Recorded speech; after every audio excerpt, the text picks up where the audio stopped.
बिस्मिल्लाहिर्रहमानिर्रहीम। आज वल्हार रोड पे आने का जो है इत्तेफाक हुआ। वल्हार जंगल को हम हालत देखने के लिए गए थे। वल्हार जंगल की तो हालत बहुत बुरी है। इंशाल्लाह वो स्टोरी बना रहे हैं, जल्द अपडेट करेंगे। बाकी ये जो वल्हार को जाने वाली सड़क है उसका हाल आप देखें। किसान यहाँ पर पूरी तरह परेशान है। सड़क बिल्कुल नहीं है जिसकी वजह से हादसा होते हैं, साइड से गुजरना पड़ता है।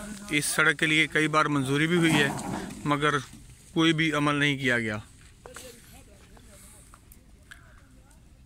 ये जितनी भी ज़लालत इस वक्त किसान उठा रहा है हमारा, ये सिर्फ सड़क ना होने की वजह से है। सड़क होने है क्यों दिखे है?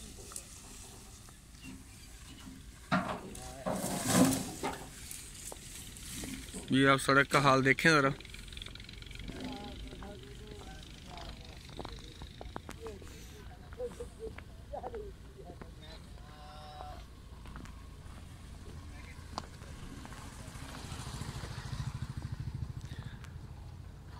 मेरी एमएनए साहब से गुजारिश है, ज़िला चेयरमैन साहब से, कि इस सड़क के लिए वज़ीर आला पंजाब ने भी एक लेटर, जब वज़ीर आला पंजाब जब आए थे स्टेट के इफ्ताह के लिए, इंडस्ट्रियल स्टेट के, तो उस वक्त हमारे अदनान नवीद वालों ने वहाँ पे एहतजाज किया था और उनको इस सड़क के लिए कहा था, मगर अफसोस ये सड़क नहीं बनी।